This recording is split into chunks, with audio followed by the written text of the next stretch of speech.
Ça c'est jouet Timounio, ça c'est blague. Oguno, roi des anges, les songes petit à moi, sois là moi.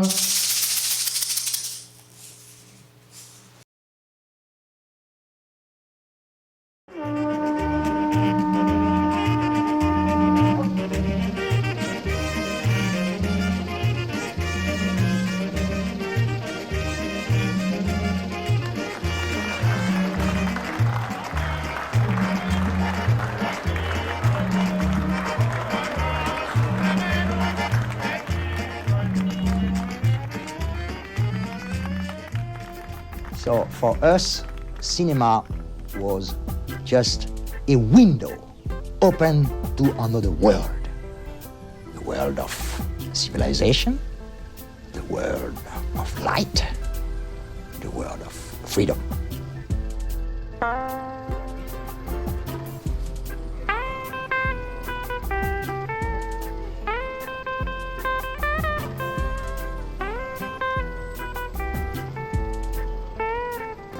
Every time you see Fellini along La Strada, even if there is no question of fascism, of political position, you feel something against the black part of life. Hello, Los Angeles. My name is Jonathan Demme, and I'm in snowy New York. I wish, not just because of the blizzards, that I could be with you there today at this cosmically timed conference. Congratulations to Amy and all the people who've worked so hard to make this thing possible.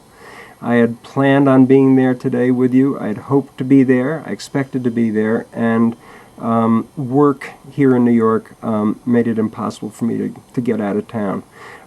But even better, David Bell is in town. He is in Los Angeles. He is there with you today. I can't think of a more crucial, fantastic person to be present at the conference. Wait till you hear what this guy has to say and what he has to show you. David Bell, in my mind, is just completely linked with Jean-Dominique in some really beautiful ways.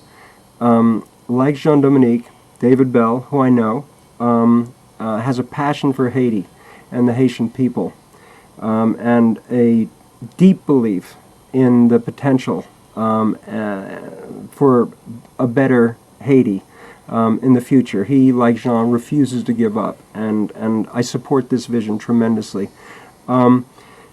David also shares Jean's just feverish belief that and conviction that without Haitian filmmakers making films about Haiti to be seen by Haitians and by people all over the world, the country can never move up to what the country is capable of. Jean, back in the 60s, did lots of things to provoke and stimulate this idea of a generation and subsequent generations of Haitian filmmakers. In the Agronomist, I'm so proud that we have one of the very first really important, really masterful films made in Haiti by a Haitian filmmaker, and that's Anita, that's directed by the very brilliant Rasoul Labouchin. If Jean were alive today, Jean would be just so freaked out, thrilled beyond belief, proud, bragging all over it in what's going on at the Cine Institute in Jacmel. This is Jean-Dominique's dream come true. Generation now, which will be followed by other generations of young Haitians, tremendously engaged, tremendously creative, capturing what's going on in Haiti today, and making films that will be seen, are already being seen, all over the world. From the Jacmel Film Festival emerged the idea of the Cine Institute of Jacmel. By the time that idea was something I was hearing about, I knew it was going to happen because David Bell was involved, and because it was in Jacmel, which is one of the great creative centers on the planet. with great Jacquemilians ready to express themselves in a 21st century way now through cinema. I've seen the great work again that the Institute, the students have created so far. It's just amazing. Hopefully you will see some of that today. I'm probably being a little repetitious here. But I just want to say that I'm so proud and grateful to have this opportunity to introduce you who have assembled for this incredible conference, to be able to introduce you to Mr. David Bell. Thank you so much. David Bell. So, my name is David Bell. I'm the founder of Cine Institute, Haiti's only film school, and I want to share with you all the amazing talent and abilities of Haiti's youth.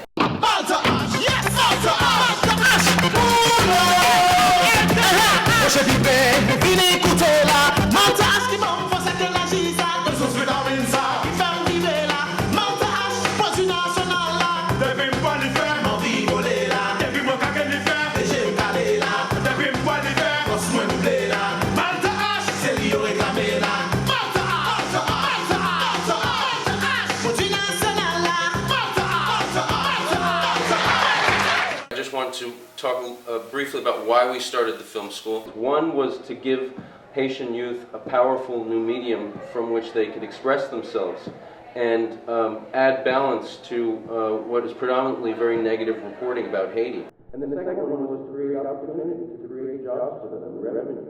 Very quick background. It seems kind of ridiculous to talk about a film industry in a place like Haiti, but in fact it's not. The third largest film industry in the world is in Nigeria. It's called Nollywood. It's a $750 million industry.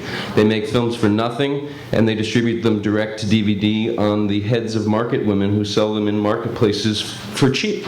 Everyone can afford them. So here's a scene from first-time director. I'm going to play a piece of one of his films. Comment ça va faire vivre même? C'est répétition m'a fait oui. Parce que dans dernier concours beauté a yo dit me pas triassé. Qui fait? C'est pose ou poser devant là, m'pa photographe ti fi. Ou ba me vertige ta non.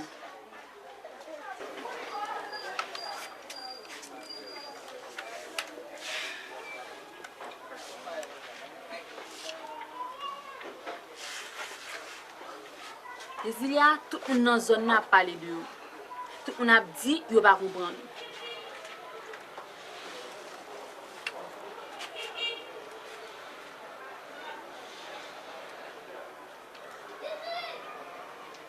Désilia seulement, soit chercher à je n'y tande, ou pas occupé. Moi c'est moi qui seul zami ou pas gen maman ou pas gen papa. Pas jamais goûter, l'aime nous chercher un bagage sérieux pour faire. Sandrine, vous pas besoin de décourager, m'entendez? Parce que m'a toujours participé dans le concours beauté. Ça bien. Désilia tout dans zone non parce que t'es tout pas droite.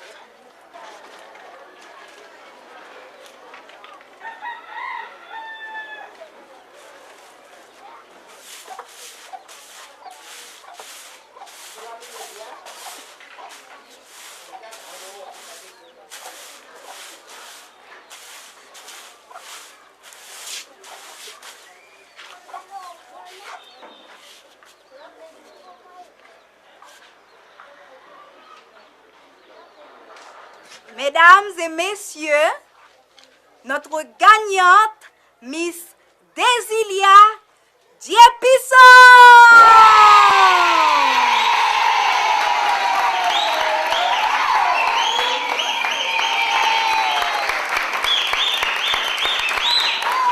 Ok, Désilia, mais t'as allé, moi je travaille pour me faire.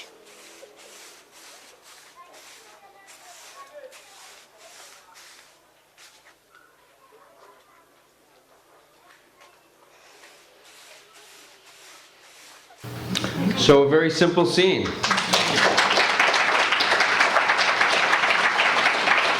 Neither had acted before, and as you can see, it's using a neighbor's home as a location. You know, don't write it if you can't have access to it. Replace the Range Rover with a donkey. Right? So the earthquake we've heard a lot about the earthquake. We had to, both of our buildings were really badly damaged and moved out immediately. Luckily, none of our staff or students were killed, and they immediately salvaged their cameras and got to work in community journalism. And many of them have said the earthquake was like a master class in documentary and journalism. Our focus had really been about commercial filmmaking. And they all felt the tremendous power and responsibility that journalism and documentary has. And so there are 1.5 million homeless people in Haiti, and there are camps everywhere. Every open available space is being squatted by people who in most cases don't even have tents. They just have tarps. And when the news cycle settled, the students decided that one thing they wanted to do in the spring was to really follow life in a camp. So I'm going to show an excerpt from the film that they shot there last spring. They lived in the camp for 4 months, and this premiered at the Amsterdam Film Festival in Europe this fall.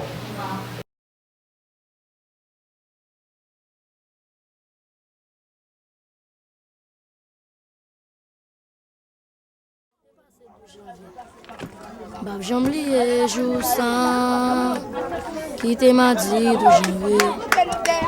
Un tremblement qui t'est passé, mi ravagé Haïti. Quand mon petit moun yo t'a crié, y'a demandé côté ça t'est. Nous tendez 1000 moun mourir, nous tendez 2000 moun mourir. Y'a demandé côté ça t'est. Oh mes amis, gardons la vie drôle. Gardons la vie drôle. Nous va qu'à manger un pain cherche. Probablement passé, moi pas mourir. Car nos miracles, bon Dieu fait pour nous. Oh mes amis, côté ça t'est. Gardez gens manqué mourir. Et ma petite gardons la vie drôle. Regardez qui j'en la vie à drôle. Si je suis mort, moi je regrette. Regardez, j'aime de perdre la vie. Moi, pas même quand moi j'en vais chercher. Si je suis mort, je Le peuple a servi. On pose ordre pour servir. La belle service pour pas gagner plein. Pour hier, tout le monde content. La fait le jeudi, même j'ai encore. Pour tout le monde, pas plein. Donc pour tout le monde connaît déjà, c'est George James. Et monsieur un homme dans le quartier côté moi, toujours formé comité qui a une mission aider population. Every part of his being, bless his mother. Father, help him to sense your presence, but to see your presence as well in very real and tangible ways. Si moun yo, maman yo tellement pas bien manger yo, est-ce que yo ka allaiter ti moun yo? Il y a un peu de vitamine là-dedans. Moi-même, c'est Charles Charlotte. Je suis un leader souterrain. Et pas moi qui suis un leader, c'est eux-mêmes qui choisissent.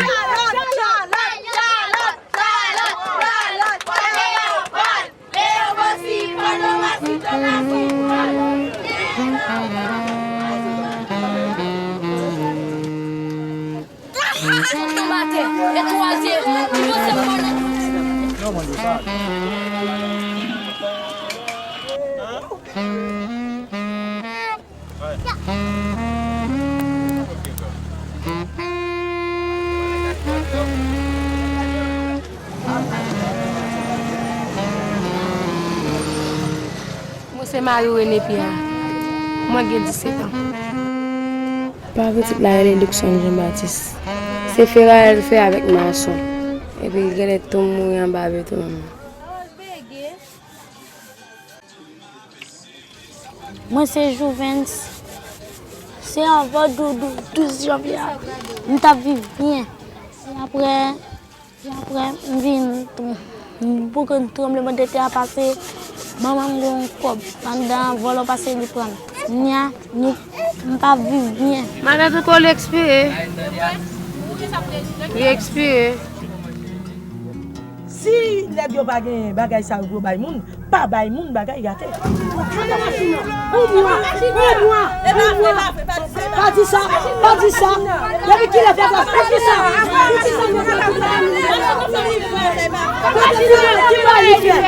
Qui va la machine au fer? Ouais, nous-mêmes, nous étions là, nous quittons la vie de papa. Bon, mais je vais vite aller voir le béton, non pas d'ailleurs. Bon, je vais vite aller la fille, mal qui est ça là. Bon, même pas de côté, là, pour me aller. Pas de. Si nous avons un homme, c'est l'air manger nous. Nous allons dormir, nous allons faire rien. Nous allons faire ça pour faire.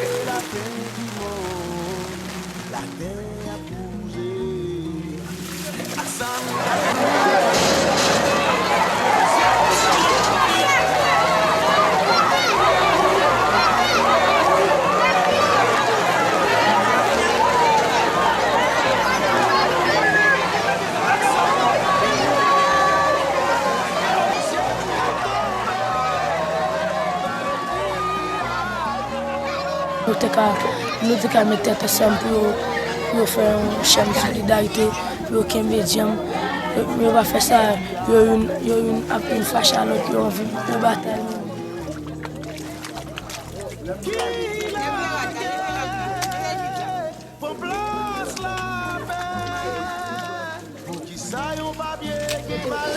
Les gens ont dit à la fête du monde qui est privé, et la fête du monde là parce que la mal vu sous terre.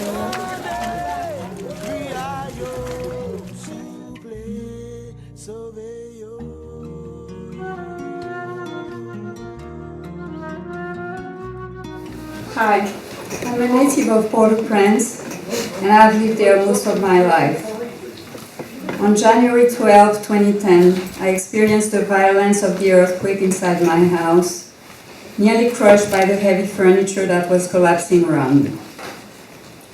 I ran outside for safety, and when the shaking stopped, there was silence. I saw a cloud of dust rising from all sides, and then thousands of people screaming hysterically. My life changed that day, as did the life of most Haitians. That is why today I will talk to you about our country, the extraordinary people who live in it, and the culture that makes them able to overcome, time and time again, extreme challenges with courage and dignity. In the days after the earthquake, Port-au-Prince looked like an anthill stomped by a giant foot. People were everywhere digging the ground for their loved ones or strangers, carrying them to hospital on wheelbarrows, on doors, or on their backs. Our government was nowhere, but everyone else was busy. Most of us taking care of people we hardly knew or had never met before. Here are the stories of some people whose paths crossed mine in these terrible days. Edwidge Bond, a restaurant owner in Pétionville, volunteered at a hospital in the first hours after the quake. In the absence of hospital employees, most of them unable to come to work. She mopped the blood-covered floors and did everything else they used to do. She also gave shelter in her house to 2,000 people left homeless and fed them for the next 2 months. One day in February, I saw Edwidge in a restaurant having lunch with a friend. She was holding in her hand a photograph. I got a glimpse of the photo. It showed a girl with braided hair, a pencil in hand, doing her homework. That face touched me. I wanted to know her story, and here's what I learned. Saida had been tutored in school on the 12th of January when the school collapsed. As soon as her mother, Mary Salvani, could get out of her house, surrounded by the rubble of collapsed building, she ran to the school. For hours she called Saida. There was silence. And then in the early hours of the 13th, she heard a voice. Saida was singing. People in the neighborhood dug her out. She had very bad head and leg injuries. Mary Salvani carried her in her arms until she saw a Minustar truck. She begged them to take her daughter to a hospital. They agreed to take the girl, but they had no room in the truck for the mother. They said to meet them at the Argentinian military hospital. After a month of going there every day, Mary Salvani could not find out how or where her daughter was. She decided to go to every hospital in the Port-au-Prince area by foot. She even went to Gonaïves, to a camp where orphan children had been taken. She still had no clue where her daughter was. She started asking for help. Edwidge joined in the search, and then me. For 3 months, the search went on, to the UN log, UNICEF, back to the Argentinian hospital, then to the Red Cross. Family abroad joined in and contacted other organizations. Thanks to the International Red Cross, in late May, Saida was found in Martinique. She had been flown there by French doctors on the 13th of January, treated and then given to a foster family who wanted to adopt her. Every day, Saida asked for her mother and begged for a phone call to her. The family took good care of her, bought her clothes and books, but never let her call her mother. Saida was finally reunited with her family in April. On Mother's Day, I met Mary Salvani and Saida for the first time. Another story is the story of Patrick Villers. He's an engineer and a very talented sculptor. In the hours after the quake, he started digging the rubble for people. He found many alive, but also found many people dead. Some of them were his friends. When the foreign crews of train rescue teams arrived, he went on to the salvaging of the 3 largest book collections in Haiti. Digging, cleaning, boxing, storing, until he was done. I had been to the St. Trinity Cathedral many times in my life. It was an extraordinary church with its mural and clay bas-reliefs by masters of Haitian art. In these murals, Christ, the Virgin Mary, and the disciples were not depicted as white people. It was now a mountain of rubble with 6 of the 7 bells scattered on top. A few things were still standing though. 4 walls with murals, and miraculously, 3 of the most gorgeous clay panels untouched. I learned that the church had already scheduled the bulldozers to clean up the rubble. I called Patrick and offered to take care of the church negotiations and permissions if he would do the digging and rescuing of the art. With Bishop Durassin's blessing, Patrick went to work.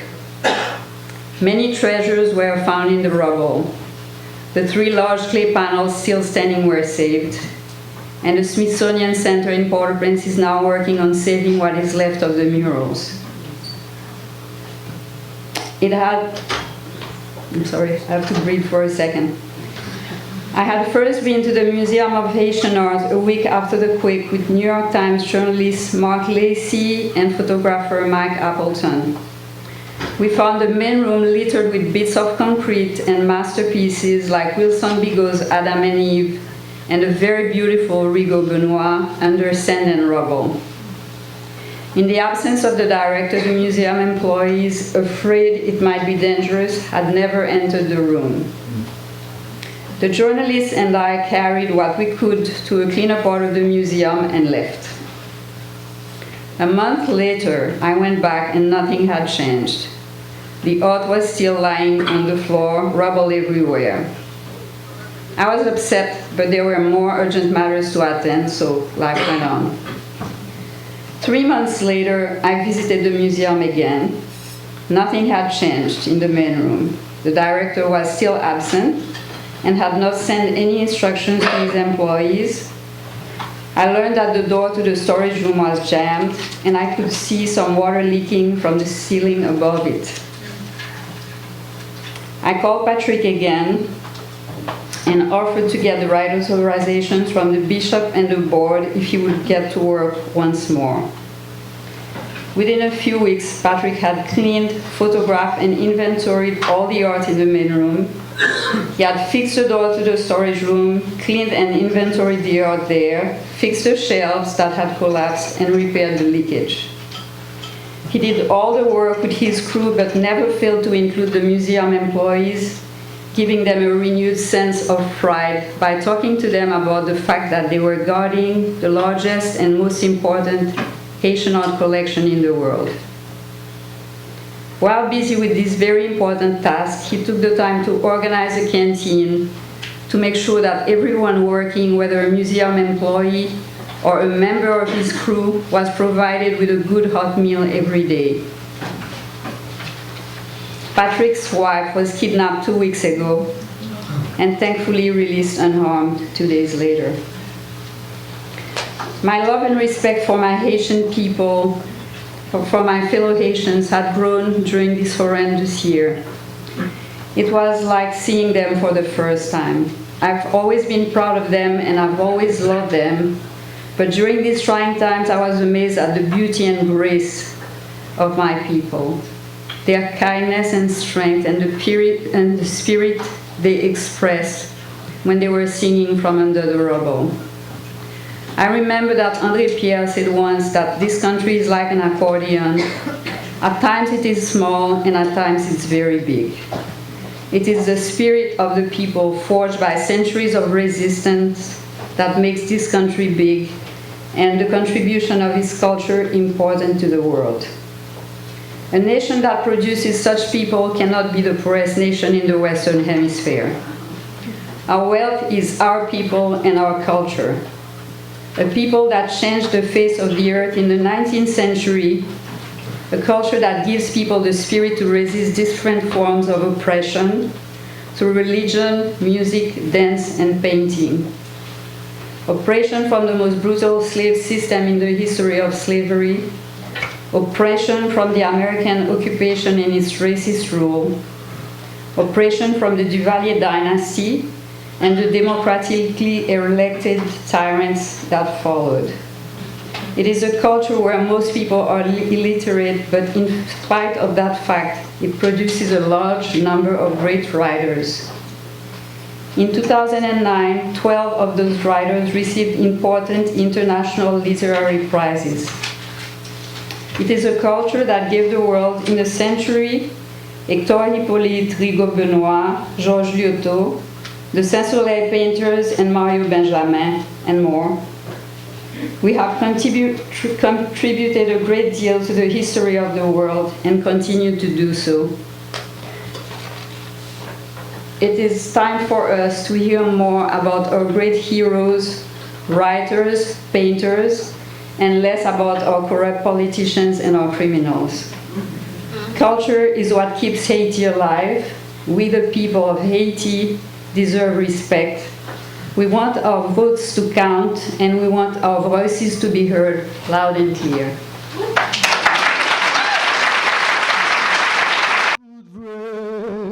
Ça c'est jouet timounio, ça c'est blague.